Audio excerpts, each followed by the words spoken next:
Bonjour grand-père, alors aujourd'hui nous allons parler de ta passion, le cyclisme. Alors comment a démarré cette passion? C'est très vieux. J'avais des oncles qui étaient abonnés à Miroir Sprint. Ça date pas d'aujourd'hui, j'avais 13 ans, je crois. Et après, j'ai toujours aimé. Dans le temps, il y avait Spécher, il y avait André Leduc, il y avait tous les anciens coureurs. Alors c'est ça que j'aimais ça. D'accord. Et il y a eu une petite histoire, comme tu m'avais expliqué quand j'étais petit, que ton papa il voulait pas que tu fasses du vélo, c'est vrai ça? Il voulait pas que je fasse de compétition. De compétition, d'accord. Parce que si je tombe après, alors quand j'ai le vélo, il fallait l'autorisation des parents. Alors j'ai fait du football parce que le football, je pouvais jouer sans l'autorisation des parents. D'accord. Et le premier match que j'ai fait en football, on a été joué à 55 km, un camion qui marchait au gazogène. Alors on est parti de bonne heure, et puis j'ai pas vu mon père de la journée, puis au soir il m'a dit comme ça, vous savez que t'étais ce tonton, on t'a pas vu. Oh ben j'ai dit, t'as eu besoin de moi? Non, bon ben ça va. Voilà. Je vois il y a une belle assiette là, c'est Raymond Poulidor. Raymond Poulidor, pour la France, il incarnerait le succès, la gentillesse, les valeurs humaines. Je pense que tu es fan de Poupou. Surtout ça. Et je vois aussi, ça, cette belle photo là que je vois, c'est toi, c'est les entraînements que tu faisais alors? Oui, C'est du bon matériel? c'est avant de partir à Reims. D'accord, oui, c'est vrai que tu es parti à Reims. Alors Reims, pour ceux qui ne savent pas, Reims c'est à quoi, 10 heures de route de là où nous sommes, La Rochelle, 10 heures de route, en voiture. mais pas en vélo. Mais pas en vélo, alors vas-y, raconte-nous ton histoire. Non, mon petit voyage à Reims, parce que j'ai un copain de régiment là-bas, enfin j'avais parce qu'il est mort, et ben j'ai fait 200 km par jour pendant 3 jours pour y arriver, mais c'était dur. Et mon vélo, il n'avait pas de compteur, il était pas. Dans le temps, c'était un gitane, un bon petit vélo, mais autrement, c'était pas. Puis alors j'ai parti un peu, j'avais juste un slip et puis une paire de chaussettes en plus. Alors je ne pouvais pas me changer. Et moi je comptais coucher dans une ferme agricole parce que j'aime bien ce métier-là. Et puis je comptais trouver chez des gens qui aimeraient le cyclisme, qu'on pourrait discuter. Mais alors ce qui se passait, c'est que fallait pas que je tarde trop tard, vers 6 heures d'après-midi, parce qu'autrement, pour trouver une chambre, après, c'était impossible. Alors à ce moment-là, ben, j'ai pas pu le faire, parce que je dis tout à l'heure, je vais être reçu par un chien loup, Oui. et puis c'est tout ce que je vais gagner. Alors ça fait combien d'heures sur le vélo de faire d'ici à Saint-Ouen-le-Breuil jusqu'à Ah, ben, Reims? je faisais mes 10 heures par jour. 10 heures de vélo par jour. D'accord. Tu avais quoi derrière? Tu avais pas de sac à dos, tu avais pas de poche, tu avais rien du tout, tu avais juste le maillot. J'avais même de l'argent liquide.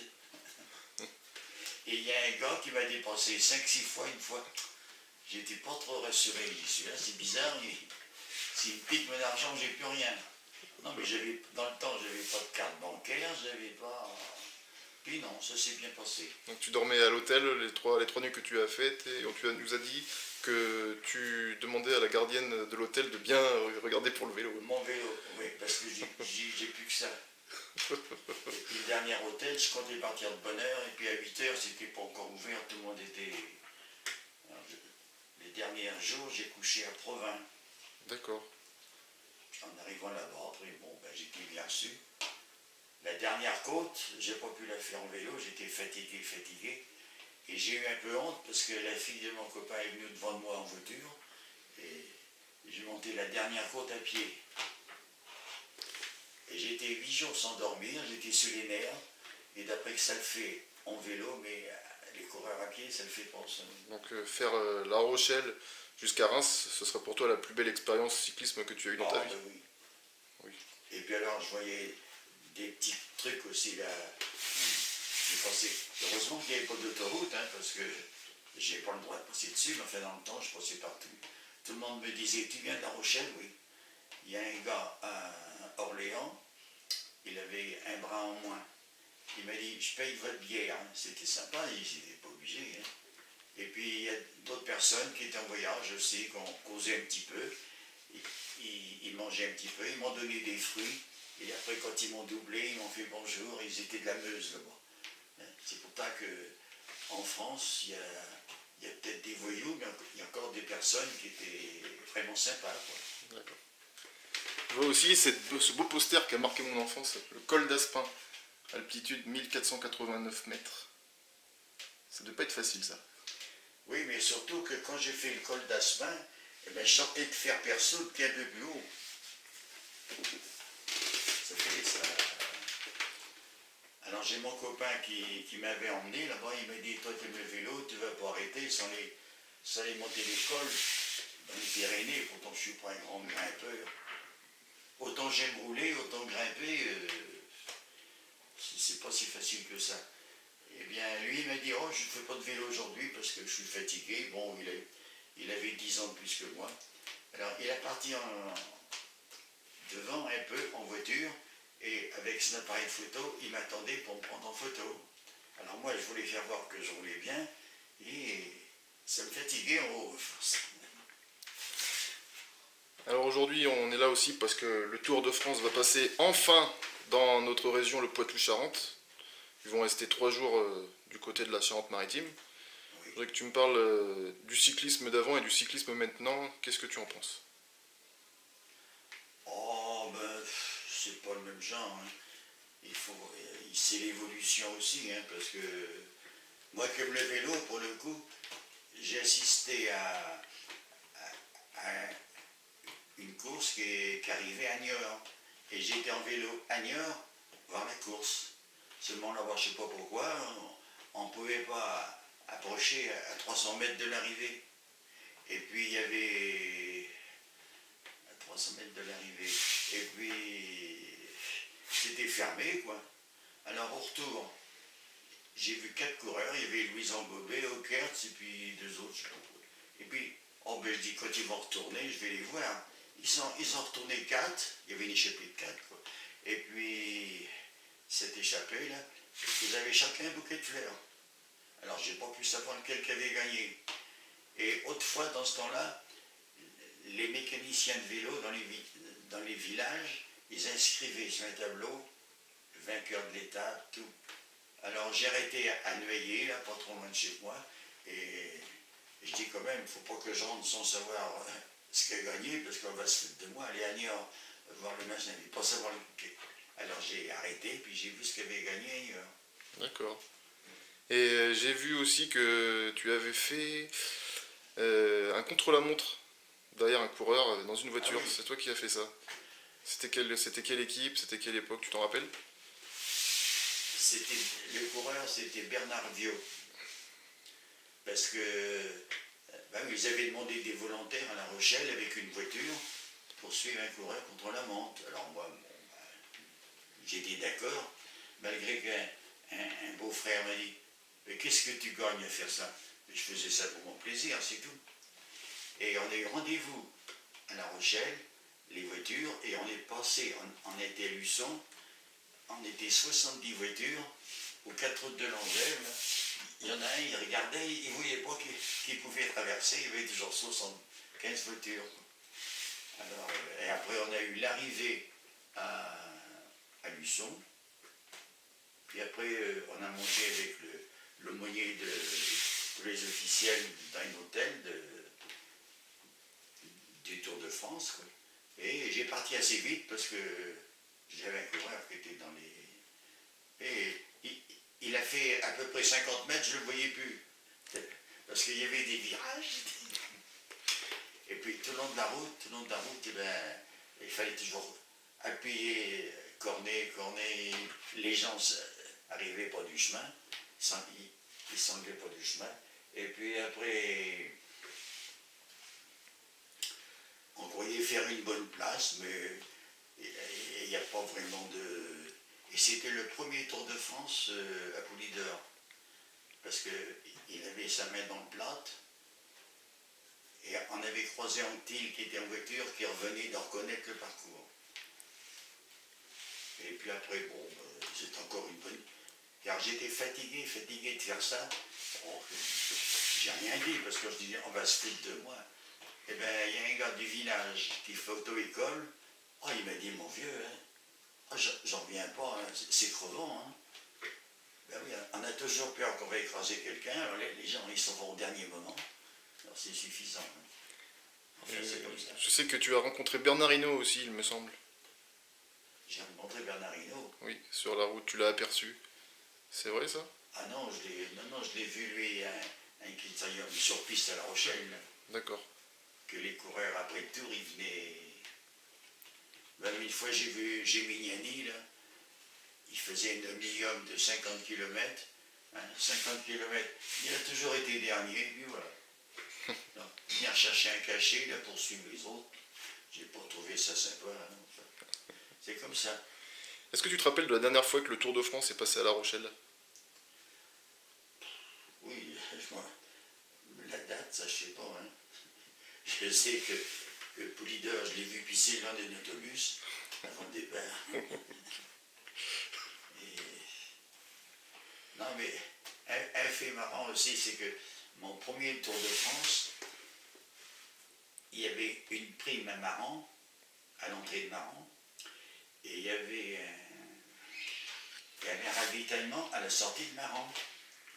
Alors je dis, moi, bon, ben, je vais voir s'il gagne la prime, et puis après, je m'en irai à l'autre bout de Maran voir le ravitaillement. Moi, je croyais qu'ils allaient casse-côté avec un gâteau, ou enfin, du fromage ou autre chose. Et quand j'arrivais là-bas, il n'y avait plus personne, ils étaient tous partis. Ben oui, ils ont eu les musettes là-bas. Mais moi, c'était dans mes premiers tours, ça. Hein. Alors, moi, j'ai pas vu ça comme ça, quoi. Une question importante. Est-ce que tu crois qu'un Français remportera un jour le Tour de France? Ça vient de plus en plus dur. Et l'autre jour, je disais, j'entendais, comment il s'appelle déjà, l'entraîneur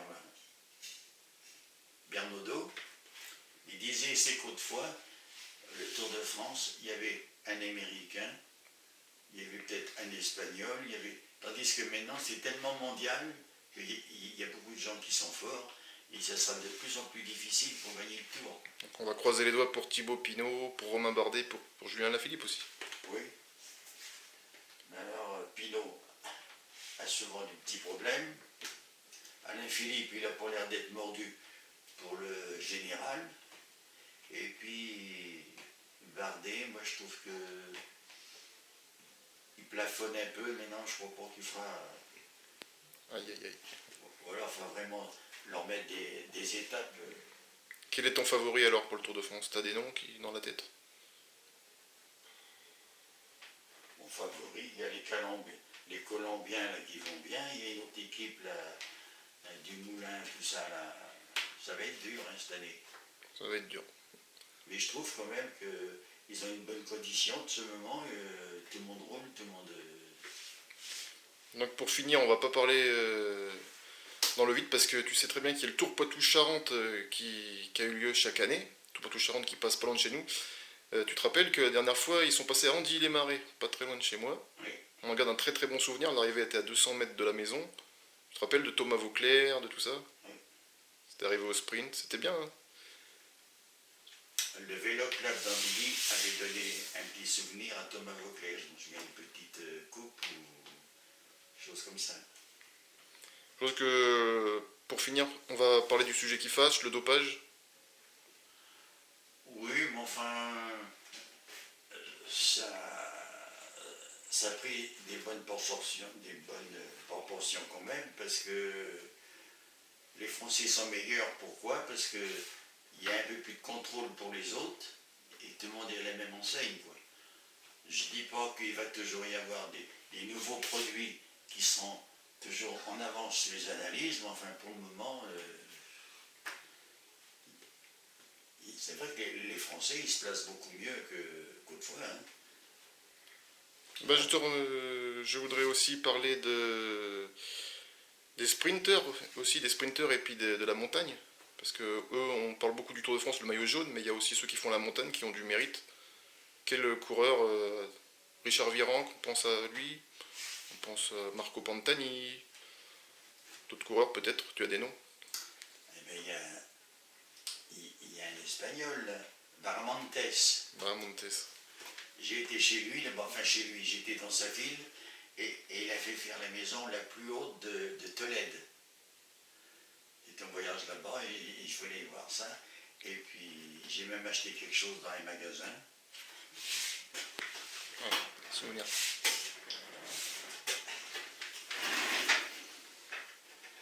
Enfin, ce ciseau là, eh ben, il vient de Tolède. D'accord, c'est sympa ça. Oui. Et je crois aussi que tu as un souvenir, tu as écrit à ton idole Raymond Poulidor qui t'a répondu. Raymond Poulidor, oui. Tu lui as écrit une lettre, je crois, et il t'a répondu. Oui. Tu l'as encore cette lettre, non? Tu l'as plus. Oh oui. Tu pourrais nous la montrer pour l'image? Faut que j'achète. Non, mais on a été en voyage avec des cousins et on a passé dans le pays à Poulidor, dans sa commune même. Et il y avait une fête. Et puis on s'en allait en voyage, tout ça, puis on a gagné un canard. Alors personne ne voulait mettre le canard dans la voiture, on dit on va pas traîner un canard pendant une semaine. Alors on l'a donné dans les cafés, puis il les a offert à l'apéritif, et puis c'était un beau souvenir. D'accord, bah, je te remercie, et puis on va souhaiter bon courage aux coureurs français qui s'élanceront dans le Tour de France dans moins de 3 semaines. Très bien. Merci.